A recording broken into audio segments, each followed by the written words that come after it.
కూడి వచ్చిన దేవుని బిడ్డలందరికీ నా హృదయపూర్వకమైన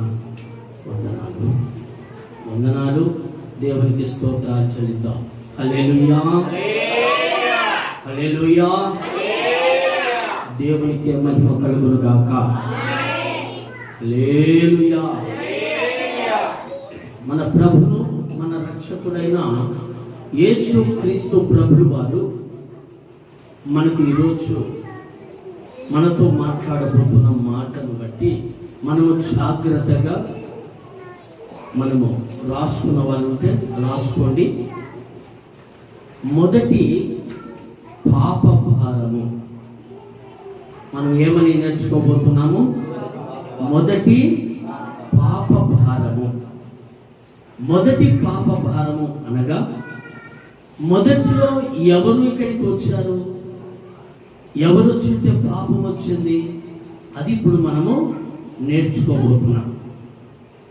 మొదటిగా ఇక్కడికి నేను వచ్చానా, మీరు వచ్చారా? మీరు రాలేదు, నేను రాలేదు.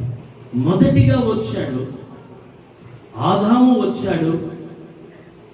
తర్వాత ఆదాముకు తోడు ఉండాలని దేవుడు అవ్వను చేశాడు.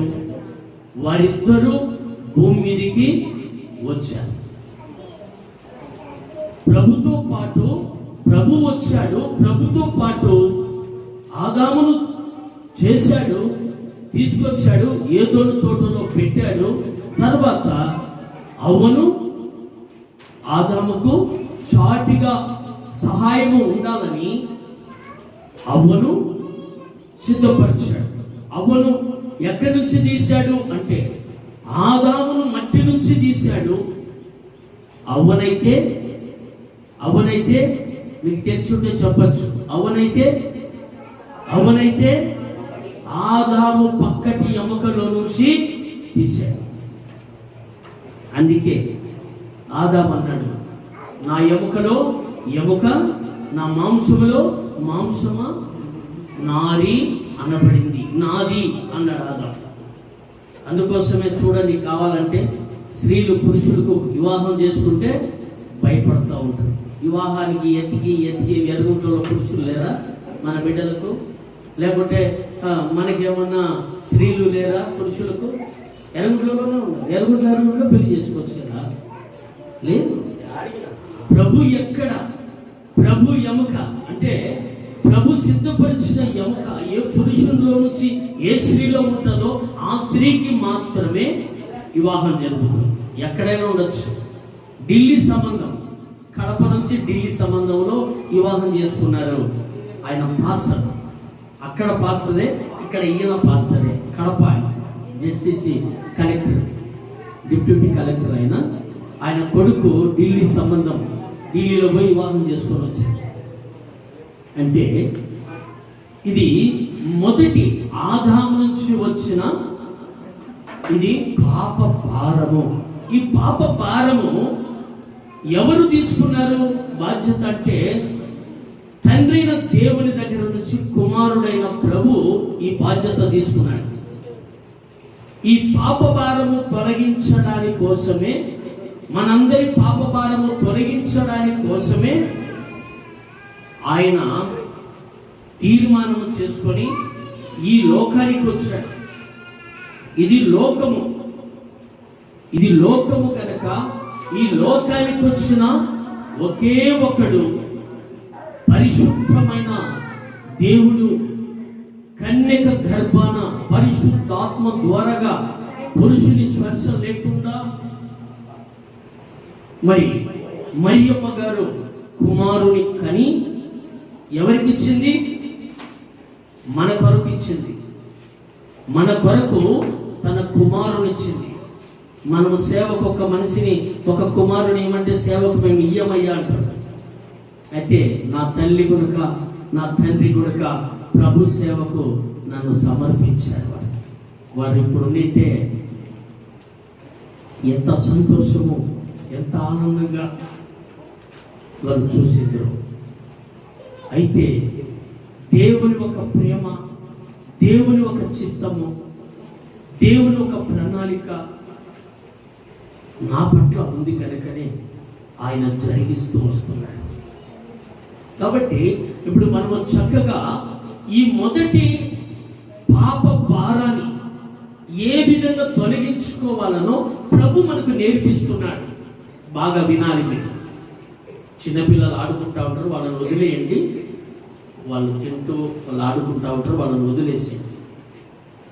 మొదటి పాప భారమును ఏ విధంగా తొలగించుకోవాలనో, మన దగ్గర ఉన్నది తొలగించుకోవాలనో ప్రభు నేర్పడానికి మనకు ఇక్కడ పరిశుద్ధ గ్రంథములో మనకు లేఖనాలు రాయించాడు. ఆ లేఖనాలను మనము చదువుకుంటూ వాటి ప్రకారంగా మనము నేర్చుకుంటూ ముందుకు వెళ్ళాలి. కాబట్టి ఇప్పుడు చక్కగా మనము వాక్య సందేశంలోకి ఇప్పుడు రాబోతున్నాము. వాక్య సందేశంలోకి ఇప్పుడు మనము వస్తూ ఉండగా రోమీయులకు రాసిన పత్రిక అపోస్తలుడైన పౌలు రోమీయులకు ఒక పత్రిక రాశాడు. ఏమని రాశాడంటే 3వ అధ్యాయము 23వ వాక్యములో మనము చూస్తే మనకు బాగా అర్థమవుతుంది. చదివి సహాయపడాలని మనవి చేస్తూ ఉన్నాను. ఏ భేదమును లేదు, అందరూ పాపము చేసి దేవుడు అనుగ్రహించు మహిమను పొందలేక పోవచ్చున్నారు. చిన్న ప్రార్థన, కళ్ళు మూసుకుందాం. ఉన్న ప్రార్థన కళ్ళు మూసుకోండి. మహాగణుడమైన మా దేవ, మహోన్నతుడమైన మా తండ్రి, సర్వశక్తిమంతుడా, సర్వాధికారి, నీకు స్తోత్రాలు, నీకు వందనాలు చెల్లిస్తున్నాను. ప్రభువా, నిలబడిన నీ దాసుడను వెడుటను ఎందుకు పనికిరాను, అయినప్పటికీ నీ ఆత్మ అభిషేకముతో, నీ ఆత్మ జ్ఞానముతో నన్ను నింపి, నా నోట నీ ఆత్మ జ్ఞాన వాక్కులతో నీ బిడ్డలను నింపి బలపరచాను. యేసు నామములో ప్రార్థిస్తున్నాం కన్న తండ్రి, ఆమేన్. హల్లెలూయా. ఇక్కడ మనకు చదువుబడిన లేఖనం మనకి ఏమని సెలవిస్తా ఉంది అంటే, ఏ భేదము లేదు, ఏ భేదము లేదు. స్త్రీ అని, పురుషుడని, చిన్న పిల్లలని, పెద్ద పిల్లలని, వృద్ధాప్యంలో ఉన్నవారు కానీ, మధ్య వయసు కానీ, అందరిలో ఏ భేదము లేదు. అందరూ దేవుడిచ్చిన మహిమను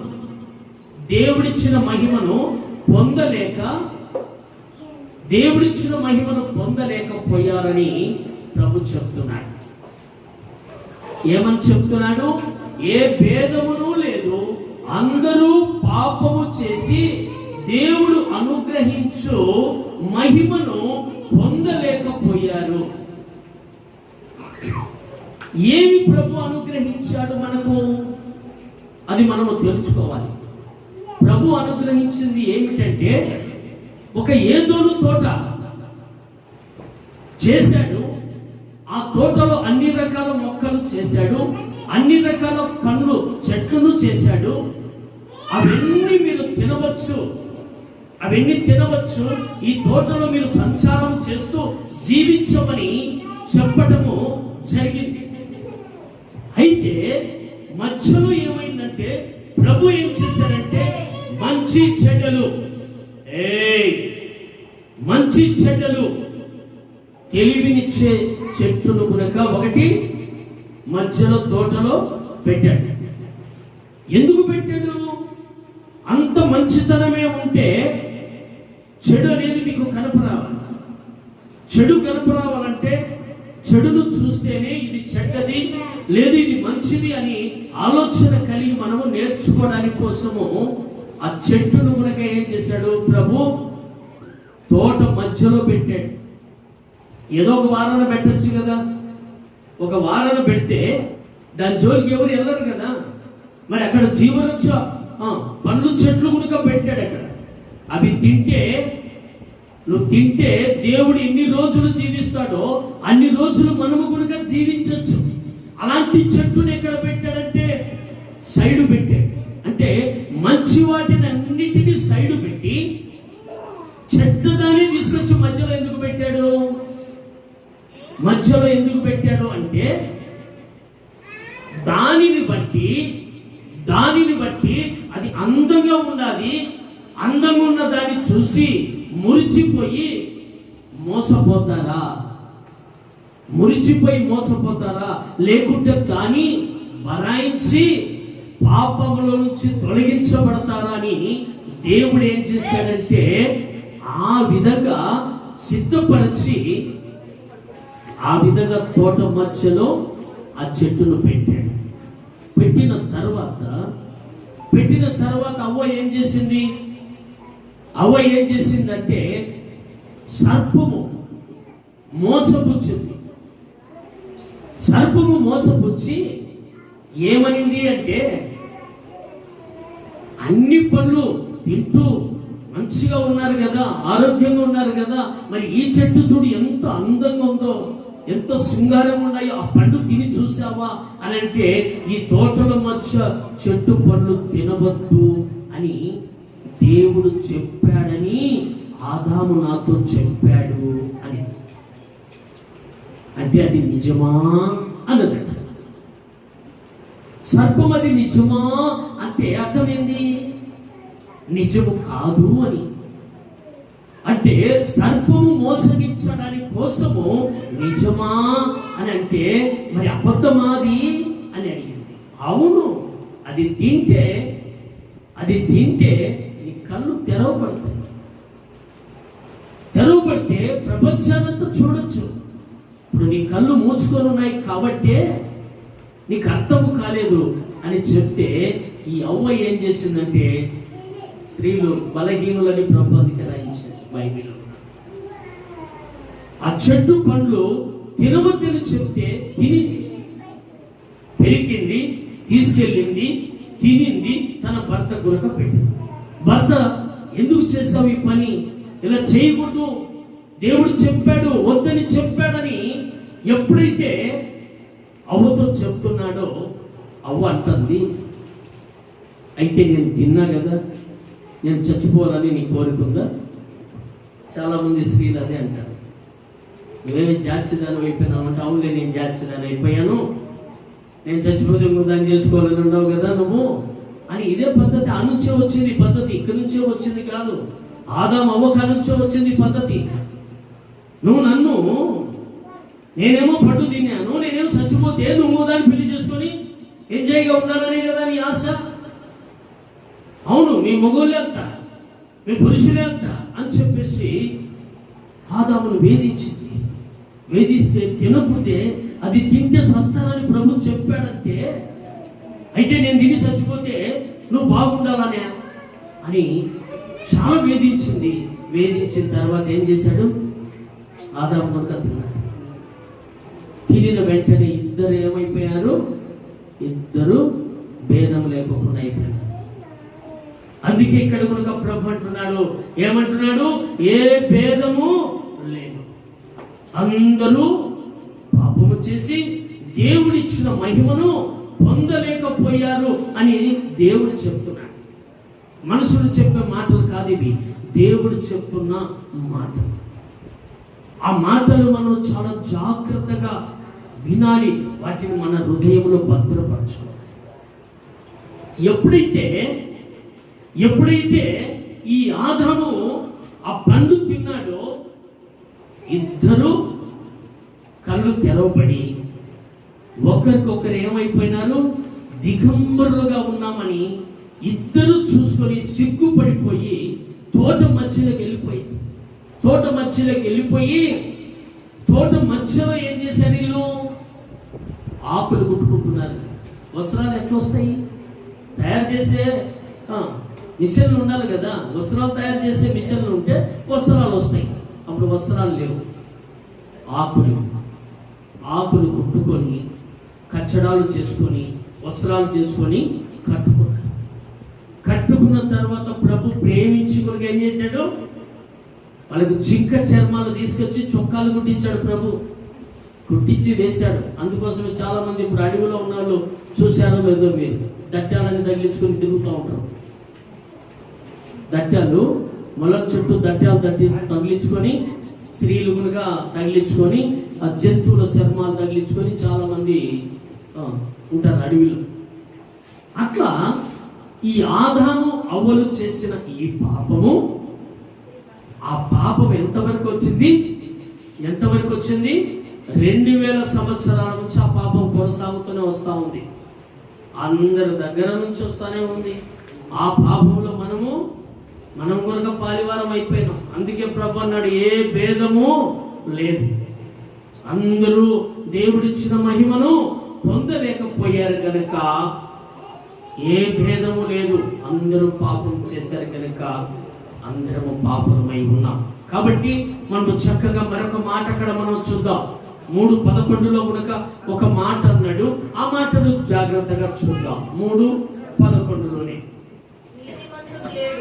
నీతిమంతుడు లేడు, ఒక్కడును లేడు, గ్రహించువాడెవడును లేడు, దేవుని వెతుకువాడు ఎవడును లేడు. హల్లెలూయా, చెప్దాం హల్లెలూయా. ఇక్కడ దేవుడు అంటున్నాడు, నీతిమంతుడు ఒకడును లేడు. ఎవరు లేరంట? నీతిమంతుడు ఒక్కడు లేడు. చూడండి, కావాలంటే ఎవరిలో చూసినా అవినీతే, స్త్రీలో చూసినా అవినీతే, పురుషుల్లో చూసినా అవినీతే. కొంచెమేమో బాగుంటారు, కొంచెమేమో అవినీతికి పాల్పడుతూ ఉంటారు. నేను చాలా మందిని గమనించాను. చూస్తే వాళ్ళ వరకు మంచిగా సపోర్ట్ మాట్లాడేటప్పుడు అంతా ఎట్లుంటారంటే పెద్ద నీతిగా ఉన్నట్లుగా ఉంటారు. కొంచెం తేడా రాగానే ఏదో చెప్పాడులే చేశాడులే అని ఆలోచన చేయరు, వెంటనే అవినీతికి పాల్పడుతూ ఉంటారు. అందుకే ఇక్కడ దేవుని లేఖనం మనకి ఏమని సెలవిస్తుందంటే, నీతిమంతుడు లేడు, ఒక్కడును లేడు, గ్రహించువాడెవడును లేడు, దేవుని ఎతికేవాడే లేడంట.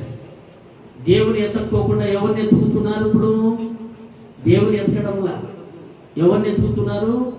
పొద్దున లేచిన వెంటనే సాయంత్రం వరకు ఎతికేది ఏంటంటే ఎవరిని మోసం చేద్దాం, ఎవరిని మోసం చేద్దాము,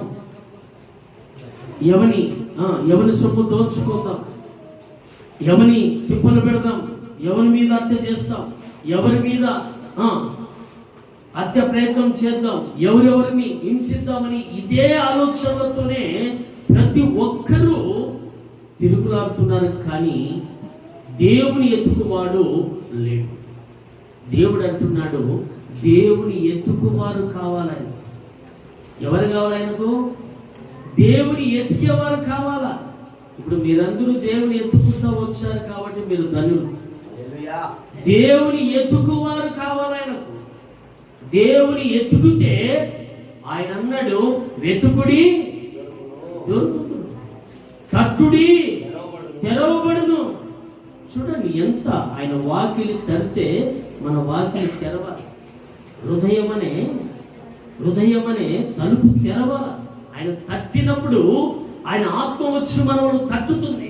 తట్టినప్పుడు మనం ఏం చేయాలంటే తలుపు తెరవాలంటే, ప్రభువా నీవే, నీకేనయ్యా, ఈ హృదయం నీదేనయ్యా అని తలుపు తెరిస్తే ఆయన ఎక్కడ ఉంటాడంట? ఆయన ఎక్కడుంటాడంట? మన హృదయంలో నివాసము చేస్తాడు ప్రభు. నివాసం చేస్తే ఎట్లుంటుందంటే ఇంకా ఆనందము సంతోషం అలా ఉంటుంది. కాబట్టి ఇక్కడ అంటున్నాడు, నీతిమంతుడు లేడు, ఒక్కడును లేడు, గ్రహించేవాడు లేడు, దేవుని ఎత్తుకువాడు లేడు. మరొక మాట కూడా అక్కడ అంటున్నాడు. ఆ మాటను జాగ్రత్తగా చూద్దాం. 6 రోమీయులకు రాసిన పత్రిక 6:23 చూద్దాం. 6:23 ఏలయనగా పాపము వలన వచ్చు జీతము మరణము, అయితే దేవుని కృపా వరము మన ప్రభువైన క్రీస్తు యేసు నందు నిత్య జీవము. చప్పట్లు కొడుతూ ప్రభునామని మహిమపడతాం. ఎవరి వలన మనకు నిత్య జీవము? ఎవరి వలన మనకు నిత్య జీవము? మన ప్రభు వలన, మన క్రీస్తు వలన. ఆయన మన కొరకు ఈ లోకానికి వచ్చాడు. శ్రమలు అనుభవించాడు, శిలువలో బలియాగమైనాడు, రక్తము చిందించాడు, నీ కొరకు ప్రాణం పెట్టాడు. ఆయన దగ్గర ఉందంట నిత్య జీవం. ఆ నిత్య జీవము ఆయన దగ్గర ఉంది. కృపావరము ఎవరు పొందుకున్నారు? కృపావరము మన ప్రభు అయిన యేసు క్రీస్తు కృపావరము పొందుకున్నాడు గనుకనే ఆ కృపావరాన్ని మనకు పంచిపెట్టడానికి వచ్చాడు కనుకనే మనము ఆ కృపావరాన్ని మనము పొందుకునే వారముగా ఉండాలి. చప్పట్లు కొడుతూ ప్రభునామని మహిమ పొందుకోవాలి. ఆ కృపావరాన్ని మనము పొందుకోవాలి. ఆ కృపావరము ఎప్పుడైతే మనం పొందుకుంటామో అప్పుడు మనకేముంటుంది? నిత్య జీవం ఉంటుంది. నిత్య నరకం ఉండదు, మనకు నిత్య జీవం ఉంటుంది. బాగా గ్రహించండి. నిత్య జీవం ఉండాలి. మనకు నిత్య జీవం ఉండాలంటే మనం ఏం చేయాలి? నిత్య జీవము కలిగిన యేసయ్యను మనము కలిగి ఉండాలి. యేసయ్యను నువ్వు ఎప్పుడైతే కలిగి ఉంటావో నీకు నిత్య జీవం ఇవ్వడానికైనా సమర్థుడుగా ఉన్నాడు. మనము ఇప్పుడు ఒక చరణము, ఒక పల్లవి పడతాం. ప్రేమే శాశ్వతమైన పరిశుద్ధమైన పొదరిల్లు, మనసే మందిరమాయే, నా మదిలో దీపము నీవే. నిన్నాశ్రయించిన వారిని ఉదయించు సూర్యుని వలెనే నిరంతరం నీ మాటతో ప్రకాశింపచేయుచు.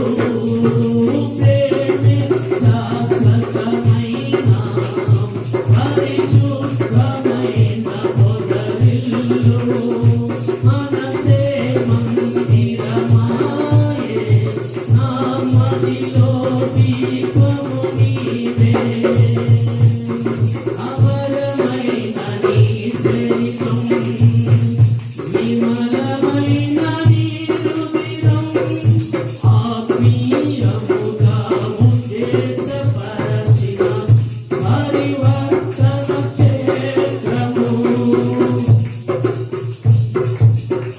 అమరమైన నీ చరిత్రం, విమలమైన నీ రుధిరం, ఆత్మీయముగా ఉద్దేశపరచిన పరివర్తన క్షేత్రము.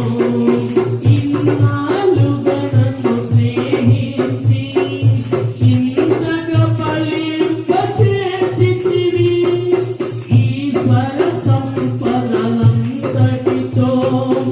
అభినయించినే పాడెదను. ఉండలేను, బ్రతకలేను నీ తోడు లేకుండా, నీ నీడ లేకుండా. ప్రేమే శాశ్వతమైన పరిశుద్ధమైన పొదరిల్లు, మనసే మందిరమాయే, నా మదిలో దీపము నీవే. హల్లెలూయా. ఇక్కడ ప్రభు అంటున్నాడు, మనము కృపా వరము వలన మనం ఏమి పొందుకుంటాము? నిత్య జీవము పొందుకుంటాం. నిత్య జీవము పొందుకోవడానికి మనం ఏమేమి కలిగి ఉండాలనో ఇక్కడ మనకు పరిశుద్ధ లేఖనాల ద్వారాగా మనం ఇప్పుడు తెలుసుకోబోతున్నాం. ప్రసంగి గ్రంథము రండి, ప్రసంగి గ్రంథములోకి రండి, చూద్దాం.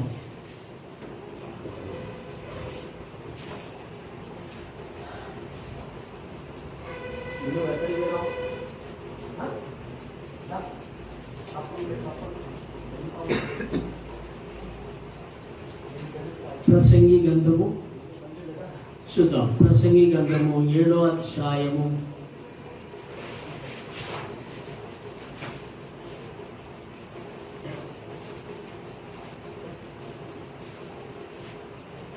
7వ అధ్యాయము 17వ వాక్యము చూద్దాం. ప్రసంగి గ్రంథము. అధికముగా దుర్మార్గ పనులు చెయ్యకుము, బుద్ధిహీనముగా తిరగవద్దు, నీ కాలమునకు ముందుగా నువ్వు ఎలా చనిపోదువు. చదువు.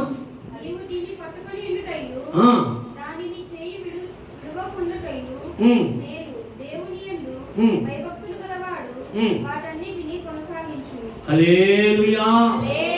ఇక్కడ ప్రభు మాట్లాడుతున్నాడు మనతో. ఏం మాట్లాడుతున్నాడు అంటే, ప్రసంగి గ్రంథములో దేవుడు మనతో మాట్లాడుతున్నాడు. 7వ అధ్యాయము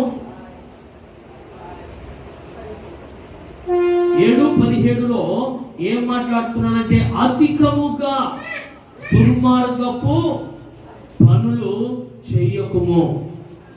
దుర్మార్గ పనులు అంటే దుర్మార్గం. ఒకని అనవసరంగా దుర్మార్గంగా ఒకడు మాట్లాడుతుంది. ఒక్కొక్క స్త్రీ దుర్మార్గంగా మాట్లాడుతూ ఉంటుంది. దేవుడు అంటున్నాడు, దుర్మార్గ పనులు అధికముగా చేయవద్దు అంటున్నాడు. దుర్మార్గ పనులు అతిగా చేయకూడదు, బుద్ధిహీనముగా తిరగకూడదు. బుద్ధిహీనం అంటే బుద్ధిహీనముగా తిరుగుతూ ఉంటారు చాలా మంది. బుద్ధిహీనముగా తిరిగి నీ కాలమునకు ముందుగా నీ వేళ చనిపోదువు. నీకు కాలం ఇచ్చి ఉంటాడు ప్రభు. 60 సంవత్సరాల లేదా 70 సంవత్సరాల, అధికమించితే 80 సంవత్సరాల, లేదంటే 100 సంవత్సరాలు కనుక నీకు ఒక కాలం ఇచ్చి ఉంటాడు ప్రభు. ఆ కాలానికి ముందుగా నువ్వు చనిపోవడానికి కారణము పాపము. ఆ పాపము నుంచి మనము విడిపించబడాలి అంటే మనము దుర్మార్గ పనులు చేయకూడదు. దుర్మార్గ పనులు చేయకూడదు. అధికముగా బుద్ధిహీనులుగా అధికముగా మనము దుర్మార్గ పనులు చేస్తే మన కాలానికి ముందుగానే మనము చనిపోతాం.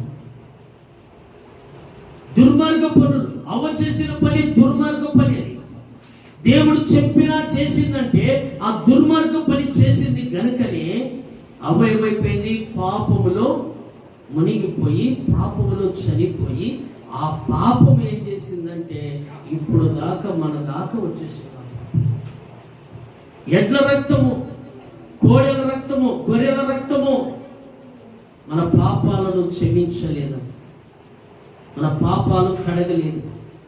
అందుకోసమే పరిశుద్ధమైన దేవుని మన మధ్యకు ప్రభు పంపించాడు. పరిశుద్ధమైన దేవుని మన మధ్యకు పంపించాడు అని అంటే ఆ పరిశుద్ధమైన రక్తములో ఉంది పవర్. చప్పట్లు కొడుతున్నాం. ఆ పరిశుద్ధమైన రక్తంలోనే ఉంది పవరు. ఆ మాటలోనే ఉంది పవరు. ఆయన చూపులో ఉంది పవరు. ఆయన వస్త్రములో ఉంది పవరు. ఆ పవర్ను మనం సంపాదించుకున్నారా లేదా? భక్తులు సంపాదించుకున్నారా లేదా? భక్తులు సంపాదించుకున్నారు. పౌలు వెళుతా ఉంటే ఆయన మీద ఉన్న వస్త్రము కుంటోని మీద కుంటోడు నడుచుకుంటూ పోతున్నాడంట. కుష్ఠరోగి మీద ఆయన దగ్గర ఉన్న ఒక తుండు పంచ అక్కడ వేసేస్తే వాడు లేచి వాడి రోగం బాగా వెళ్ళిపోతున్నాడంట. అంటే అలాంటి పవర్ మనం సంపాదించుకోవాలి. నేను ఇక్కడ పూర్వమిల్ అవతల కల్చపాడుకు నన్ను తీసుకెళ్ళాడు. కల్చపాడుకు తీసుకెళ్తే వాళ్ళు ముస్లిమ్స్ వాళ్ళు నన్ను పిలిపిస్తూ అక్కడికి పోతే ఆ ఇంట్లోకి నేను అడుగు పెడతాను. అంతే, అడుగు పెడతా ఉండగానే అది ఏం చేసిందంటే అక్కడ ఏమీ లేదు నాకు అడ్డము. అది పోతా నన్ను నెట్టేసిపోయింది, బయటికి నెట్టేసి వెళ్ళిపోయింది. అప్పుడు నేను అనుకున్నా, ఓహో ఇది ప్రభు నన్ను తీసుకొచ్చి లోపల అది బయటికి పరిగెత్తేసింది అనేసి వాళ్ళకి చెప్పలా. అప్పుడే వాళ్ళలో ఒక ఆమె గమనించింది. అయ్య లోపలికి రాగానే అయ్యను పక్కకు దొబ్బేసి వెళ్ళిపోయింది అది బయటికి, ఆవిడ ఇందాక ఇంట్లోనే ఉండేది అది అని ఒక ఆమె గమనించి నన్ను అడిగితే నేనేం చెప్పానంటే, అలా చెప్తే భయపడతారని, కాదులే తర్వాత చెప్తాను. అలా ఉంటుంది. మన దగ్గర ఆ పవర్ ఉంటే ఇరిగిపోయిన ఎముక సెట్ అయిపోతుందంటే ప్రభు దాన్ని సెట్ చేసేస్తాడు. చప్పట్లు కొట్టి ప్రభు ఒక వ్యక్తి వస్తాడు, సాక్ష్యం చెప్పడానికి వస్తాడు. ఎముక ఇరిగిందండి. ఎముక ఇరిగింటే ప్రార్థన చేశాను, ఎముక కట్టుకుంది, పోయి ఎక్స్ట్రా తీసుకోమని చెప్పాను. సజీవ సాక్షుడు నా తమ్ముడే సజీవ సాక్షుడు. యాక్సిడెంట్ అయ్యి రోడ్డు మీద పడిపోయినారు ఇద్దరు, నా మడదలు నా తమ్ముడు ఇద్దరు పడిపోయినారు. చీకట్లో 5 గంటలకు నాకు ఫోన్ వచ్చింది. ఇక్కడ నుంచి త్వరగా పోయినా అక్కడికి పోయి చూస్తే నా తమ్ముడు పలకలా. నోట్లో నుంచి ముక్కల్లోంచి బ్లడ్ అలివి కాకుండా బయటకు వస్తూనే ఉంది. నా బిడ్డ చూసి, నా తిట్టు చూసి, పెదనాన్న అన్నాడు. భయపడా ప్రభు ఉన్నాడు మనతో, భయపడాకు అని చెప్పి ధైర్యం చెప్పి వెంటనే ప్రభు నాకు చెప్తున్నాడు, మోకాలేసి ఇక్కడ ప్రార్థన చేయను అన్నాడు. నడి రోడ్డు మీద మోకాలేసి నడి రోడ్డు మీద ప్రార్థన చేశాను. ఈ బిడ్డ సజీవ సాక్షిగా ఉండాలి, ఈ బిడ్డ బ్రతకాల ప్రభు ఏం కాకూడదని చెప్పి ప్రార్థన చేసి, వెనకబట్టి అంబులెన్స్ వస్తుందంటే దాంతో పని లేదు, ముందు ఆటోకి ఎత్తానని చెప్పి ఆటోకి వెంటనే తీసుకొని ప్రొద్దుటకు వెళ్ళి హాస్పిటల్లో జాయిన్ చేస్తే మళ్ళీ అక్కడ ఏం చేశారు, వాళ్ళు స్కానింగ్ చేయాలన్నారు. బాడీ స్కానింగ్ చేస్తూ ఉంటే గిన్నెలు రక్తం పడిపోతూ ఉంది. నా కళ్ళతో నేను చూశాను. ఆ రక్తం పడి చూస్తూ ఉంటే అందరూ ఏమంటున్నారంటే, ఇంకేం నమ్మకం లేదు అన్నట్లుగా అందరూ ఆలోచన చేస్తూ ఉంటే నేను చెప్తున్నాను అందరికీ ధైర్యము, నా తమ్మునికి ఏమీ కాదు, నా ప్రభు ఉన్నాడు, ఏమి కాదు నా తమ్ముడికని అంత ధైర్యము చెప్పి హాస్పిటల్లో జాయిన్ చేసి మళ్ళీ ఒక చిన్న ప్రార్థన చేసి చేయబెట్టి ప్రార్థన చేసి, ప్రభు నీకు అప్పగించి నేను బయటికి పోతున్నాను, డాక్టర్లు బయటికి పోమంటున్నారు, నేను బయటికి పోతున్నాను ప్రభు నీ చేతులకు అప్పచెప్పాను. నా తమ్ముడు నీవే బ్రతికించి ఇంటికి పంపు ప్రభు అని ప్రార్థన చేసి నేను వచ్చాను. ఆ రాత్రికి ప్రభు నాతో మాట్లాడుతున్నాడు. 1 గంట సమయంలో ప్రభు నాతో మాట్లాడుతున్నాడు. లేయి అన్నాడు. లేచి కూర్చున్నా. వెంటనే ప్రార్థన చేయండి. ప్రార్థన చేస్తూ ఉంటే ఆ బిడ్డ మీద ఒక అపవాది కూర్చొని ఉంది. లేనికోకుండా అదం పట్టుకొని కూర్చొని ఉంది. ప్రార్థన చేస్తూ ఉంటే గద్దించన్నాడు. వెంటనే గద్దించాను. భాస్కర్ మీద ఉన్న దురాత్మను యేసయ్య శక్తి కలిగిన నామముని స్వాధీనంలోకి తీసుకో ప్రభు, దాన్ని బంధించన్నా. అంతే, దాన్ని తీసి పక్కకు వచ్చేసింది. కళ్ళారా నేను చూస్తూ ఉన్నాను. నా తమ్ముడు లేచి కూర్చున్నాడు. అప్పుడు నాకు ఫుల్ ధైర్యం వచ్చింది. వెంటనే మా అబ్బాయికి ఫోన్ చేశాను. నాన్న రాత్రి లేచి కూర్చోంటాడు అన్న. ఎట్లా పెద్దనాన్న అన్నాడు. రాత్రి వెళ్ళిపోయింది అది, డాడీ లేచి మాట్లాడతాడు చూడని చెప్పాను. ఆ పగులు నా తమ్ముడు మాట్లాడడము జరిగింది. అంతవరకు నా తమ్ముడు మాట్లాడాలి. నా ప్రభు హాస్పిటల్లో నా తమ్ముడు ఉంటే నా తమ్ముడికి ఏ విధంగా జరుగుతుందో నా ప్రభు నాకు చూపిస్తున్నాడు. అవన్నీ చూశాను కాబట్టి ధైర్యంగా చెప్పాను. ఇప్పుడు బ్రతికాడా లేదా, మన ముందర ఉన్నాడా లేదా, మళ్ళీ యథాస్థితిగా పని చేస్తూ ఉన్నాడు. చప్పట్లు కొడుతూ ప్రభు అది దేవుడు చేసే ఒక కార్యము ఎలాగుంటుందంటే, నీతిమంతుల పట్ల దేవుడు అంటాడు, నీతిమంతుని పట్ల నా ప్రేమ ఎన్నడూ తొలగిపోదు అన్నాడు. కాబట్టి మనం నీతిమంతులుగా జీవించాలి. ఒక్కడు లేడంటున్నాడు ప్రభు, ఒక్కడు లేడంటున్నాడు. దుర్మార్గ పనులు వదిలిపెట్టమంటే వదిలిపెట్టడు. దుర్మార్గమైన పనులను వదిలిపెట్టి దేవుని సన్నిధికి వస్తే నిత్య జీవం ఇవ్వడానికి ఆయన సమర్థుడుగా ఉన్నాడు, శక్తి కలిగిన వాడుగా ఉన్నాడు. మరి అలాంటి ప్రభును నిత్య జీవం ఇచ్చే ప్రభును వదిలిపెట్టి మనం ఏం చేస్తామంటే అపవాదికి మనసు ఇచ్చేస్తాం. అపవాదికి మనసు ఇచ్చి అపవాదితోనే అపవాది మాటలే మనకి ఇష్టము. ఎవరు చుడుపో నోట్లో ఒక్క మానుకోలేరు. బీడి తాగుతున్నారా మానుకోలేరు. తాగుతునైనా చెడిపోతారంటే వాళ్ళు సొమ్మిచ్చారా అంటారు. తాగి చెడిపోయి బిడ్డలకు ఆహారం పెట్టలేక, సమయానికి పెట్టలేక, ఉన్నవాళ్ళు తింటా అంటే లేనివాడు చూసి కన్నీరు కార్చి బాధపడతా ఉంటే ఆ కన్నీరు నేను చూడలేను. ఎందుకంటే నా చిన్నతనం నుంచి నేను అన్ని విధాలుగా శ్రమ పడ్డాను, బాధపడ్డాను, కష్టపడ్డాను, లేమిలో బతికాను, కష్టపడి బతికాను, అన్ని విధాలుగా బ్రతికాను. ఈరోజు నా ప్రభు నన్ను దగ్గరికి తీసుకొని హత్తుకున్నాడు. మీరందరూ అలాగా హత్తుకోవాలని నా ఆశ, మీరు అలాగా జీవించాలనేదే నా ఆశ. ఆ విధంగా మనం నడుచుకోవాలి. కాబట్టి నిత్య జీవం ఇచ్చే ప్రభువును మనము వదిలిపెట్టేసి నరకానికి తీసుకుపోయే వారి మాటలే మనకి ఇష్టమైపోతాయి. వాడు నరకానికి తీసుకుపోతాడు. వాడు ఉన్నాడు, అపవాది ఉన్నాడు, వాడు నరకానికి తీసుకుపోతాడు. కానీ వాడు పరలోకానికి తీసుకుపోడు. వాడి మాట ఇంటే, దేవుని మాట ఇంటే నిన్ను పరలోక రాజ్యానికి తీసుకెళ్తాడు. పరలోక రాజ్యంలో, నిత్య రాజ్యంలో నిన్ను ఉంచి బంగారు వీధులను నిన్ను నడిపిస్తాడు. నీ పాదాల కింద ఉంటుంది బంగారు. ఇప్పుడేమన్నా ముక్కుకు పుట్టుక పెట్టుకోవాలంటే ఇప్పుడు 1000 రూపాయలు కావాలి. చెవుకు ఒక చిన్న ముక్కు పుట్టుక పెట్టుకోవాలంటే 1000 రూపాయలు కావాలా? నిన్ను ప్రభును అత్తుకొని నువ్వు నడిస్తే పరలోక రాజ్యంలో బంగారు వీధులే నీ పాదాల కింద ఉంటుంది.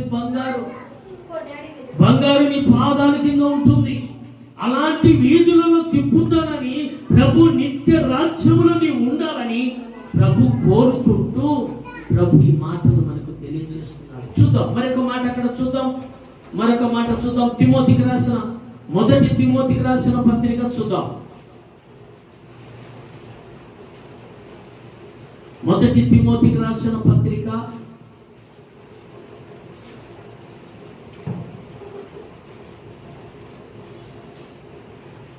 తిమోతికి రాసిన మొదటి పత్రిక పేజీ నెంబర్ వచ్చేసి 191. మొదటి తిమోతికి రాసిన పత్రిక అపోస్తలుడైన పౌలు తిమోతికి ఒక పత్రిక రాస్తూ మనకు తెలియచేశాడు. ఆ మాటను మనం జాగ్రత్తగా చూద్దాం. మొదటి తిమోతికి రాసిన పత్రిక 1వ అధ్యాయము 15వ వాక్యము చూద్దాం. 15 పాపులను రక్షించుటకు క్రీస్తు యేసు లోకమునకు వచ్చెను. వాక్యము నమ్మదగినదనియు పూర్ణ అంగీకారమునకు యోగ్యమైనదనియు ఉన్నది. అట్టి వారిలో నేను ప్రధానుడను. చప్పట్లు కొడుతూ ప్రభునామని మహిమపడదాం. వాక్యము పూర్ణ అంగీకారమైనది. వాక్యం అనేది సత్యమైన వాక్యమని, జీవం కలిగిన వాక్యము. ఆ వాక్యానికి తగిన వాడు ప్రభు పూర్తి అంగీకారంగా ఉన్నాడు. మనం కనుక వాక్యాన్ని చదివి ఈ వాక్యముతో దేవుడు నాతో మాట్లాడినాడు కనుక ఈ వాక్యాన్ని బట్టి నేను ప్రార్థన చేసి ఆ ప్రభుని నేను సంపాదించుకోవాలని ఎవరు తీర్మానం చేసుకుంటారో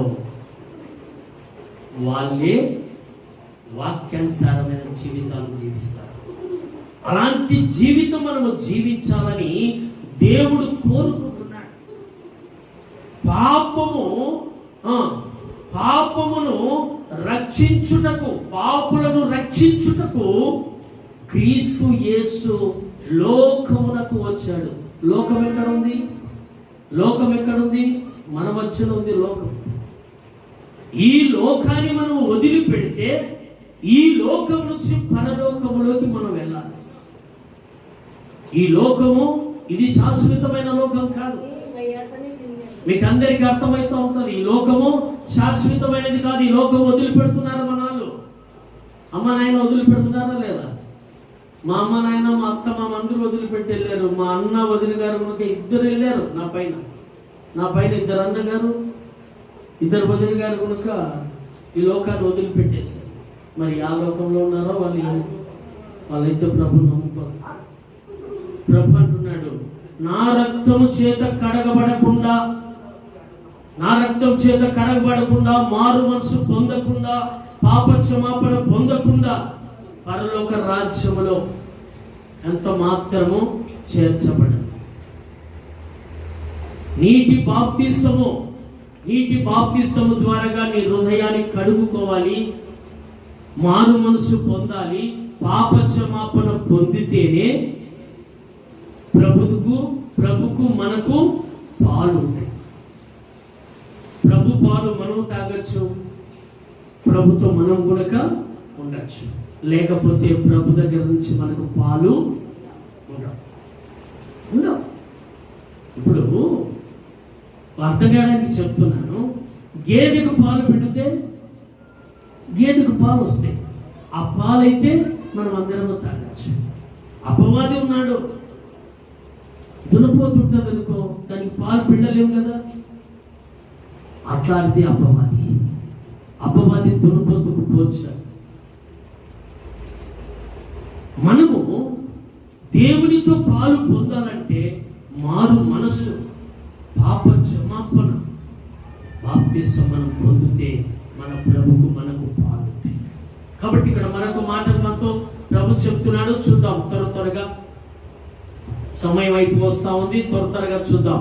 మొదటి యోహాను రాసిన పత్రిక చూద్దాం. మొదటి యోహాను రాసిన పత్రిక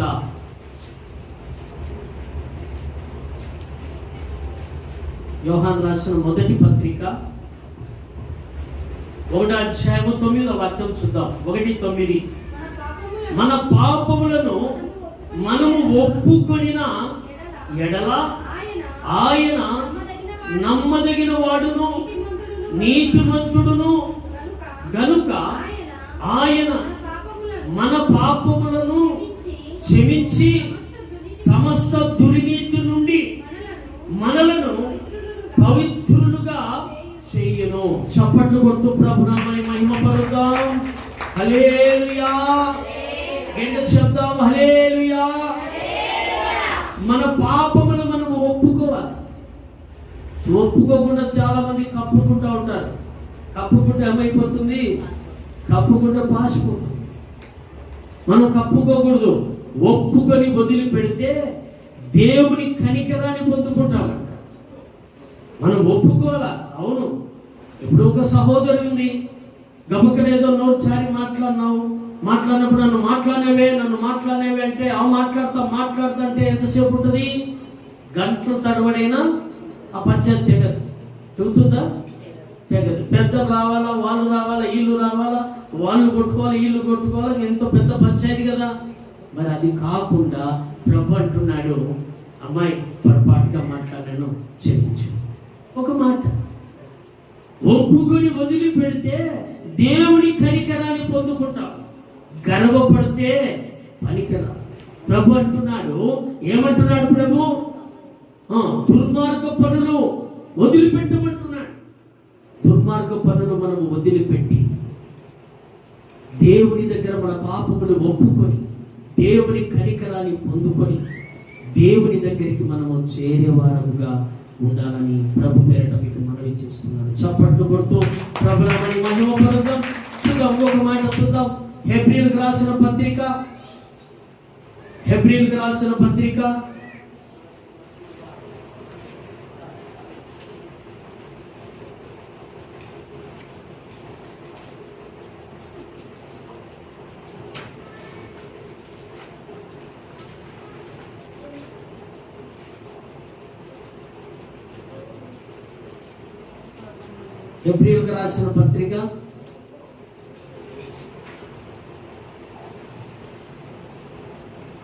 10వ అధ్యాయము, హెబ్రీయులకు రాసిన పత్రిక 10వ అధ్యాయము 4వ వాక్యం చూద్దాం. 4:10-4. ఏలయనగా ఎడ్ల యొక్కయు మేకల యొక్కయు రక్తము పాపములను తీసివేయుట అసాధ్యము. హల్లెలూయా. చూడండి, ఇక్కడ పాపములు తీసివేయడానికి ఎడ్ల రక్తమైన పనికిరాదంట, కోడెల రక్తమైన పనికిరాదంట, గొర్రెల రక్తమైన మేకల రక్తమైన పనికిరాదు అంటున్నాడు. మరి పనికొచ్చే రక్తము ఎవరిది? యేసయ్య రక్తము. యేసయ్య రక్తములో ఉంది పవరు. యేసయ్య రక్తములో ఉంది శక్తి. యేసయ్య రక్తంలోనే ఉంది జ్ఞానం. ఆ జ్ఞానాన్ని, ఆ పవరును మనం సంపాదించుకోవాలి. ఆ విధంగా సంపాదించుకుంటే మనం నిత్య రాజ్యంలో మనము ఉండవచ్చని దేవుని లేఖనం సెలవిస్తుంది. చివరిగా లూకా సువార్త, చివరిగా నా మాటలు ముగించేస్తాను. లూకా సువార్త చూద్దాం. లూకా సువార్త 5వ అధ్యాయము. లూకా సువార్త 5వ అధ్యాయము 5:24 చూద్దాం. 5:24 చూద్దాం. చదువుమా. అయితే పాపములు క్షమించుటకు భూమి మీద మనిషి కుమారునికి అధికారము కలదని మీరు తెలుసుకొనవలెను అని వారితో చెప్పి పక్షివాయువు గల వానిని చూచి నీవు లేచి నీ మంచమెత్తుకొని నీ ఇంటికి వెళ్ళమని నీతో చెప్పుచున్నాను నేను. చప్పట్లు కొడుతూ ప్రభునామని మహిమపడతాను. హల్లెలూయా. ఇక్కడ చూడండి, చక్కనైన మాటను ఎందుకు చూపించాడు ప్రభు? పాపములు క్షమించడానికి ప్రభుకు అధికారం ఉంది గనుకనే పక్షివాయువు గలవాడు నడవగలడా? పక్షివాయువు గలవాడు నడవగలడా? నడవలేడు. మంచం బట్టి, మంచంలో ఒక చెయ్యి ఇట్లా, ఒక మూతి ఇట్లా, లేదా ఒక కాలు ఇట్లా, ఈ రకంగా ఉన్నవాడు లేచి పంచమెత్తుకొని వెళ్ళిపో అని ప్రభు పాపములు క్షమించి ఆ పక్షివాయువానికి చెప్పగానే వెంటనే వాడు ఏం చేశాడు? తన మంచం ఎత్తుకొని వాడు వాని ఇంటికి కొనసాగాడు. కాబట్టి దేవుని కుమారునికి, మనిషి కుమారునికి, ఆయన దేవుని కుమారుడుగా వచ్చాడు. ఇక్కడ మనిషి కుమారుడుగా కనుక మన మధ్యకు వచ్చాడు. ఎందుకంటే దేవుని కుమారుడుగానే వస్తే మన వల్ల కాదు చూడడానికి. ఆయన తేజస్సును చూస్తేనే మనం తట్టుకోలే మన కళ్ళు. అలాంటిది మనిషి కుమారుడుగా వచ్చాడు. వచ్చి మన పాపములను క్షమించి సమస్త దుర్నీతిలో నుంచి విడిపించి ఆయన దగ్గర మన పాపములను ఒప్పుకుంటే మన పాపములను క్షమించి ఆయన సమస్త దుర్నీతిలో నుంచి విడిపించి పవిత్రులుగా చేసి పరలోక రాజ్యానికి ఆయన మనలను తీసుకెళ్ళడానికి సమర్థుడుగా ఉన్నాడు. కనుక మనం చప్పట్లు కొడుతూ ప్రభునామని మహిమపరుద్దాం. హల్లెలూయా. ఇక్కడ మనం మొదటిగా ఏమని నేర్చుకున్నాము? అందరూ పాపము చేశారు అనే మాట మనము నేర్చుకున్నాము. రెండో మాట ఏమని నేర్చుకున్నామంటే నీతిమంతుడు ఒక్కడునూ లేడని రెండో మాట నేర్చుకున్నాము. మూడో మాట పాపము వలన వచ్చు జీవితము మరణమని మనం నేర్చుకుంటూ వచ్చాం. కాబట్టి ఈ పాపముల నుంచి తప్పించబడాలి అని అంటే మన పాపములు ఒప్పుకొని ప్రభు దగ్గర కనికరాన్ని పొందుకుందాం. దేవుడి మాటలు దీవించి ఆశీర్వదించి